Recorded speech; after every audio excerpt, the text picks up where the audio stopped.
Hello, I am doctor Anushree Pal Rana. আমি homeopathy practice করি। আজকে আপনাদের সামনে একটা ব্যাপার নিয়ে, একটা ডিজিজ নিয়ে একটু আলোচনা করতে চাই। তো আমাদের অ্যাডোলেশন পিরিয়ডে যেসব বাচ্চারা আস্তে আস্তে বড় হয়ে ওঠে, 12 বছরের পর থেকে অ্যাডোলেশন পিরিয়ড বলা হয়। তো তখন থেকে ছেলে মেয়েদের মধ্যে, বিশেষ করে মেয়েদের গালে অনেক পিম্পলস ওঠে, মানে ব্রণ যেটাকে বাংলায় আমরা বলি। অনেক মেয়েদের পিম্পলস নিয়ে তারা খুব অতিষ্ঠ হয়ে থাকে। এই পিম্পলস কমতেও চায় না, দেখতেও খারাপ লাগে, ব্যথাও দেয়, অনেক সময় কষ্ট হয়। যাই হোক, অনেক অস্বস্তিতে পড়ে মেয়েরা বিশেষ করে।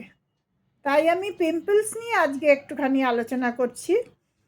প্রথমত, পিম্পলস যাদের হয় তাদের সবসময় মনে রাখতে হবে যে আমার পেটটা যেন ক্লিয়ার থাকে, মানে প্রতিদিন যেন পটিটাও ক্লিয়ার হয়।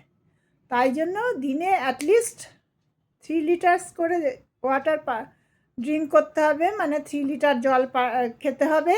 আর ফাস্ট ফুড, অয়েলি খাবার একটু অ্যাভয়েড করতে হবে। আর মুখে অন্য অয়েলি ক্রিম না মেখে আমাদের হোমিওপ্যাথিতে একটা ভালো মেডিসিন আছে, যেটা হচ্ছে বারবেরিস অ্যাকোয়া মাদার টিনচার।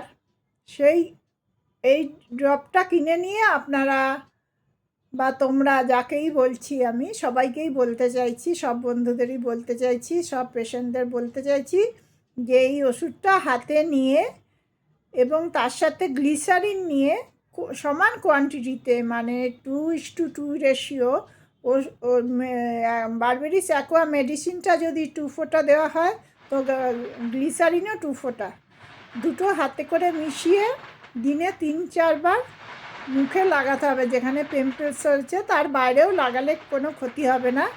এবং তার আগে ফেসটা এমনি জল দিয়ে মুখটা পরিষ্কার করে নিতে হবে। তো এটা তো গেল আমাদের ওষুধটা, এবং এটা তোমরা কদিন ধরে লাগিয়ে দেখো। যেহেতু বাচ্চাদেরই বেশি হয়, সেই জন্য আমি তুমি করে বলছি। তো এই ওষুধটা খুব কাজে দেয়। আর তোমরা বা আপনারা আরও হোমিওপ্যাথি কোনো ওষুধ বা মেডিসিন যদি কেউ ব্যবহার করতে চান কোনো ডিজিজে, অনেক রোগে, তো আমার সঙ্গে ফেসবুকে আমার নাম আছে অনুশ্রী পাল রানা। সেখানে আপনারা তোমরা মেসেঞ্জারে কন্ট্যাক্ট করতে পারো।